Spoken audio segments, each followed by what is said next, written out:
अच्छा सर, बिस्मिल्लाहिर्रहमानिर्रहीम। Sir, I would like all of you to be very focused on this schedule, क्योंकि इस schedule में मैं तुम्हें पीएनएल अप्रोच और बैलेंस शीट अप्रोच का कंपैरिजन भी करवा रहा हूँ और फिक्स एसेट्स के हवाले से जो है पूरा तुम्हें एंड टू एंड ट्रेल जो है वो इंशाल्लाह क्लियर हो जाएगा। ठीक है ना? तो सर स्टार्ट करते हैं। लेट्स से मेरे पास एक फिक्स एसेट है, सही है। मैंने 3 लाख रुपए का ख़रीदा है। अकाउंटिंग बुक्स जिसको मैं कैरिंग अमाउंट भी कहता हूँ, सही है, के हिसाब से भी 3 लाख रुपए का है, और टैक्स वाले के हिसाब से जिसको मैं टैक्स बेस भी कहता हूँ 3 लाख रुपए का है। ऑब्वियसली 3 लाख रुपए दिए तो खरीदा है। अज्यूम करते हैं अकाउंटेंट के हिसाब से जो है ये डिप्रिशिएट हो रहा है 25% पे, मतलब over the period of 4 years. Tax वाले के हिसाब से ये डिप्रिशिएट हो रहा है 33.33% पे, that is over the period of 3 years. ठीक है सर। अब सर हम इस सवाल को सबसे पहले जो है पीएनएल अप्रोच से करेंगे इस सिनेरियो को, और साइमल्टेनियसली हम इसको बैलेंस शीट अप्रोच से भी देखेंगे। आई would like your support in this, reason being के जब तक तुम लोग मुझे इनपुट नहीं दोगे तो ये चीज़ तुम्हें अच्छे से क्लियर नहीं होगी। ठीक है ना? तो सर आप लोग सब ने हाथ में कैलकुलेटर रखना है। सर लेट्स से कॉस्ट है 3 लाख रुपए की। अब अकाउंटेंट के हिसाब से डेप्रिसिएशन कितने का चार्ज होगा? 3 lakh divided by 4, sir it comes to 75,000, 75,000 रुपये का चार्ज होगा। ऐसा ही है सर। और टैक्स वाले के हिसाब से सर डेप्रिसिएशन कितना चार्ज होगा? सर टैक्स वाले के हिसाब से जो है डेप्रिसिएशन चार्ज होगा सर आपका 3 लाख डिवाइडेड बाई 3 और 3 lakh into 33.33%, it comes to 1 lakh. ज़बरदस्त। अच्छा सर मेरे साथ रहेंगे। अगर मैं डे 1 पे ईयर 0 पर ये जो कॉस्ट है, अगर मैं ईयर 0 पर डिफरेंस निकालूं तो कैरिंग अमाउंट और टैक्स बेस का डिफरेंस कितना है? सर कुछ भी नहीं है। कैरिंग अमाउंट और टैक्स बेस का डिफरेंस कितना है? कुछ भी नहीं है। टैक्स रेट कितना है? 40%। इसका मतलब है ईयर 0 पर डेफर्ड टैक्स कितना क्रिएट होना चाहिए? 0, क्योंकि कोई डिफरेंस ही नहीं है। ईयर 0 पर इट मींस कोई डिफरेंस नहीं है, तो there would be no deferred tax का बैलेंस। इस इधर इधर तक हम सब साथ हैं। अच्छा सर, अब सर ईयर 1 के एंड पर अगर मैं बोलूँ तो मेरे पास कैरिंग अमाउंट जो है वो 3 lakh minus 75,000, it comes to 275,000। I am sorry, 225,000। सही है सर। और टैक्स वाले के हिसाब से जो वैल्यू है वो 3 लाख माइनस 1 लाख, 2 लाख रुपए। अब सर यहां तक थोड़ी देर के लिए आप लोग रुक जाएं और इधर मुतवज्जे हो जाएं। सर अगर तो मैं बैलेंस शीट अप्रोच को छोड़ दूं, जो हमने पढ़ा हुआ है ऑलरेडी, हम उसी हिसाब से चलें, तो सर मैंने बेनिफिट कितने का मांगा ईयर 1 में? 75,000 का। टैक्स वाले ने बेनिफिट कितने का दिया? 1 लाख का। तो हमारे रूल के हिसाब से टैक्स वाले ने बेनिफिट कितने का सर ज़्यादा दिया? टैक्स वाले ने कितने का बेनिफिट सर ज़्यादा दिया? टैक्स वाले ने कितने का बेनिफिट सर ज़्यादा दिया? 25,000 का। मतलब आगे जाके 25,000 से जो है बेनिफिट कम मिलेगा। अज्यूम कर रहा हूँ टैक्स रेट है 40%, तो ड्यूरिंग द ईयर मुझे 25,000 का 40% which comes to 10,000, during the year मुझे क्या क्रिएट कर लेनी चाहिए? Deferred tax liability. मानते हो या नहीं मानते? या डेफर्ड टैक्स एक्सपेंस जिसको हम बोलते हैं, मैं इधर लिख भी देता हूँ, deferred tax expense and deferred tax liability. ऐसा ही है सर, ऐसा ही है सर। अगर तो हमने पीएनएल अप्रोच के तहत हम कर रहे होते तो वी वुड हैव टोल्ड कि सर हमें इस साल 10,000 का डेफर्ड टैक्स एक्सपेंस या 10,000 की deferred tax liability for the year book कर लेनी चाहिए। ऐसा ही है सर। अब सर बहुत गौर से सुन रहे हैं आप लोग। अब सर थोड़ी देर के लिए पीएनएल अप्रोच को छोड़ो, थोड़ी देर के लिए पीएनएल अप्रोच को छोड़ो और इधर मुतवज्जे हो। सर मैं बोलता हूं आज ईयर 1 के एंड पर मेरा जो कैरिंग अमाउंट है वो है 2,25,000, मगर टैक्स वाले के हिसाब से जो टैक्स बेस है वो है 2 लाख। इसका मतलब है डिफरेंस कितने का है सर? सर डिफरेंस कितने का है? 25,000 का। तो आज तक जो कैरिंग अमाउंट और टैक्स बेस में डिफरेंस है वो 25,000 का है। तो आज तक 40% के हिसाब से आज तक हमें पता है, अभी हमने रूल पढ़ा है कि माजरत, जब भी कैरिंग अमाउंट टैक्स बेस से ज़्यादा होती है तो सर क्या क्रिएट होता है? Deferred tax liability. तो सर आज तक मेरा जो डेफर्ड टैक्स लायबिलिटी क्रिएट हो जानी चाहिए सर वो कितने की हो जानी चाहिए? आज तक जो डेफर्ड टैक्स लायबिलिटी क्रिएट हो जानी चाहिए सर वो कितने की हो जानी चाहिए? 10,000 तक की। सर मुझे बताओ ओपनिंग कितना है?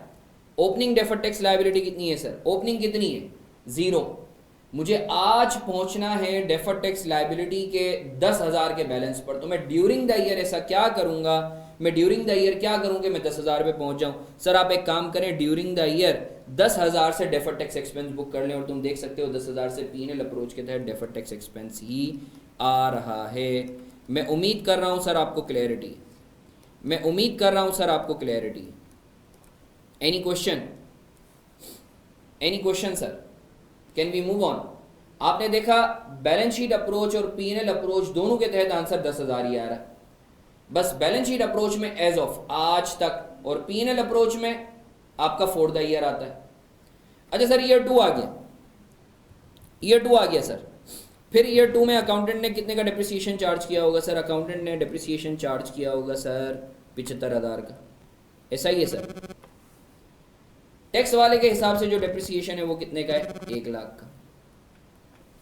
सर थोड़ी देर के लिए बैलेंस शीट अप्रोच को भूल जाएं, क्या होती है वही जो हमने पीएनएल अप्रोच पढ़ा है। सर ईयर 2 में हमने बेनिफिट कितने का मांगा? जल्दी से बताओ, ईयर 2 में बेनिफिट कितने का मांगा सर? ईयर 2 में बेनिफिट कितने का मांगा सर? 75 का। हमें मिला कितने का? 1 लाख का। हमने क्या पढ़ा था कि अगर बेनिफिट ज्यादा मिले तो it would result in deferred tax liability, ऐसा ही है सर। 25,000 से हमने बोला भाई 25,000 से बेनिफिट ज़्यादा मिल रहा है, इसका मतलब है 25,000 के 40% से आज क्या क्रिएट कर लें? डेफर्ड टैक्स एक्सपेंस या डेफर्ड टैक्स लायबिलिटी। ये है for the year PNL approach, PNL approach ऐसा ही है सर। अब सर माजरत पीएनएल अप्रोच थोड़ी देर के लिए भूल जाओ और अब हम बैलेंस शीट अप्रोच से करते हैं। सर मुझे बताओ आज तक इस एसेट की वैल्यू कितनी है? 1.5 लाख अकाउंटेंट के हिसाब से, और टैक्स वाले के हिसाब से जो इसकी वैल्यू है वो कितनी है? 1 लाख। तो आज तक जो कैरिंग अमाउंट मतलब हमारे हिसाब से और टैक्स वाले के दरमियान जो डिफरेंस है सर आज तक वो कितने का है सर? 50,000 तक का। तो आज तक 50,000 के 40% पे आज तक सर कितनी डेफर्ड टैक्स लायबिलिटी आज तक बुक हो जानी चाहिए? 20,000। मुझे बताओ ओपनिंग डेफर्ड टैक्स लायबिलिटी कितनी है? ओपनिंग डेफर्ड टैक्स लायबिलिटी कितनी है? 10। तुम्हें पहुंचना कितने तक है? 20। तो तुम ड्यूरिंग द ईयर ऐसा क्या करोगे? तुम 10 से 20 पे, हाँ सर 10 से जो है आप डेफर्ड टैक्स एक्सपेंस बुक कर लो, जो कि देखो पीएनएल अप्रोच से भी आ रहा है। सर मैं उम्मीद करता हूं आपको क्लैरिटी है। तो सर ईयर 1 में आपने फिर ईयर 2 में एक और एंट्री पास की होगी, डेफर्ड टैक्स एक्सपेंस डेबिट, क्योंकि आपको पता है आप बैलेंसेस की एंट्री नहीं पास करते, ट्रांजैक्शन की एंट्री पास करते हो। Deferred tax liability credit. अब आपको फर्क पता चल रहा होगा कि सर बैलेंस शीट अप्रोच में हम बैलेंसेस पर काम करते हैं और दो बैलेंसेस का डिफरेंस लेते हैं, तो वही फॉर द ईयर आता है। सर आगे बढ़ते हैं, फिर आ गया ईयर 3। सर मैंने बेनिफिट कितने का मांगा ईयर 3 में? 75 का। मुझे मिला कितने का? 1 लाख का। सर थोड़ी देर के लिए बैलेंस शीट अप्रोच को साइडलाइन करो, मुझे बताओ as per PNL approach benefit कितने का मांगा है? 75,000। मुझे बेनिफिट कितने का मिल रहा है? 1 लाख का। सर कितने का बेनिफिट जो है वो मुझे ज़्यादा मिल रहा है? 25,000 का।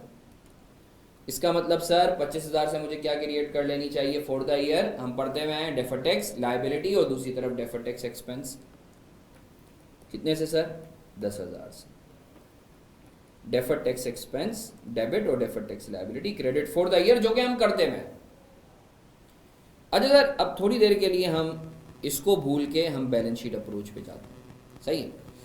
सर मुझे बताएं अकाउंटेंट के हिसाब से, हमारे हिसाब से आज तक इसकी वैल्यू कितनी है? 75,000। टैक्स वाले के हिसाब से इसकी वैल्यू कितनी है? 0। आज तक सर कितने का डिफरेंस है? 75,000 का। सर आज तक 75,000 के 40% पर मुझे कितनी डेफर्ड टैक्स लायबिलिटी बुक कर लेनी चाहिए आज तक? 30,000 deferred tax liability closing book कर लेनी चाहिए। Sir opening deferred tax liability कितनी है पिछले साल का? Closing that is 20,000। इसका मतलब सर अगर मैं 20 से 30 पे पहुंचना चाहता हूं तो मैं ड्यूरिंग द ईयर कितने से एक्सपेंस बुक करूं? 10,000 से। तो देखो पीएनएल अप्रोच में भी 10,000 ही आ रहा है। जी सर अब अफाका हो रहा है। अब सर आप बार बार बोल रहे हो कि आगे जाके बेनिफिट मिलेगा, वो आगे कब आएगा सर? वो आगे कब आएगा? हौसला रखो, वो आगे अब आ रहा है।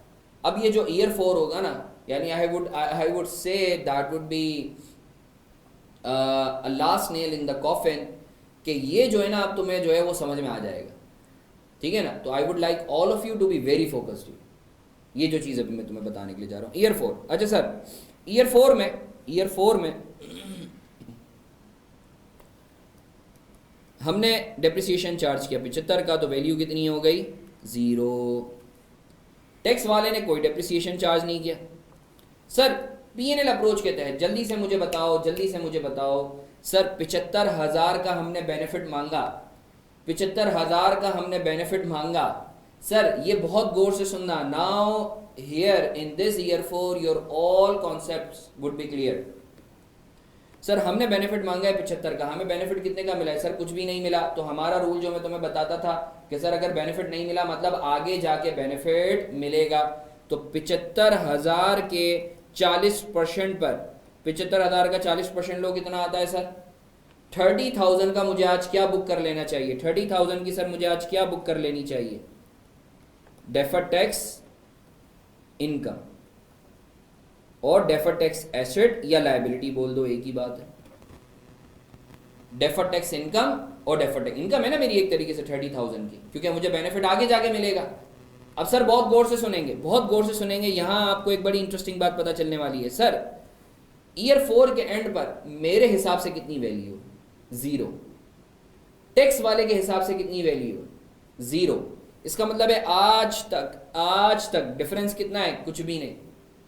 आज तक डेफर्ड टैक्स एसेट कितना क्रिएट हो जाना चाहिए? 0। या डेफर्ड टैक्स लायबिलिटी कितनी होनी चाहिए? 0।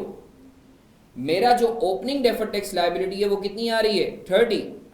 अब सर मुझे अपनी डेफर्ड टैक्स लायबिलिटी को 0 करना है, तो सर मैं क्या बुक करूंगा? आपको पता है इनकम की वजह से एसेट बढ़ता है या लायबिलिटी कम होती है? तो सर ईयर 4 में मैं डेफर्ड टैक्स लायबिलिटी डेबिट करूंगा और डेफर्ड टैक्स इनकम क्रेडिट करूंगा। नाउ आई एम श्योर आपको क्लियर है कि ये जो सर हसन बताते थे कि देखो आगे बेनिफिट मिलेगा, तो वो आगे किस तरीके से बेनिफिट मिल रहा है, वो एक्चुअली डेफर्ड टैक्स लायबिलिटी का रिवर्सल हो रहा है। क्योंकि हमने पढ़ा था कि sir deferred tax is a temporary account. तो तुम देखो ईयर 1 में 10 से क्रिएट हुआ, फिर 20 हुआ, फिर 30 हुआ, और ईयर 4 के एंड पर जैसे ही खत्म हुआ तो ये देखो 0 हो गया। तो सर यहाँ आपको पीएनएल और बैलेंस शीट अप्रोच में फर्क भी पता चलेगा, और यहाँ आपको ये भी पता चलेगा कि वो जो सर हसन बोलते थे कि अभी बेनिफिट नहीं मिला मतलब आगे जाके मिलेगा, तो वो आगे कब था? ईयर 4। वो एक्चुअली बेनिफिट नहीं था, वो एक्चुअली सबका रिवर्सल था। तो देखो ना तुम्हारा अल्टीमेटली डेफर्ड टैक्स लायबिलिटी 0 से शुरू हुआ था ईयर 0 पे, और देखो एंड पे आके 0 हो गया। तभी मैंने तुम्हें बताया था कि deferred tax liability is a bridge, जब काम खत्म हो गया तो वो 0 हो जाएगा। तो सर मैं उम्मीद करता हूं कि अब तुम्हें पीएनएल और बैलेंस शीट अप्रोच में फ़र्क पता चल गया। और वो जो मैं पीएनएल अप्रोच में तुम्हें रूल बताता था कि सर देखो अभी बेनिफिट मिला तो मतलब आगे जाके बेनिफिट कम मिलेगा, सही है, या अभी बेनिफिट कम मिला तो आगे जाके ज़्यादा मिलेगा, तो इसकी लॉजिक भी तुम्हें क्लियर होगी। और तुम्हें ये भी पता चल गया कि सर पीएनएल अप्रोच में फॉर द ईयर आपके पास आता है और बैलेंस शीट अप्रोच में एज ऑफ बैलेंस आता है, और आप दो बैलेंसेस का डिफरेंस लेते हो तो you get for the year deferred tax.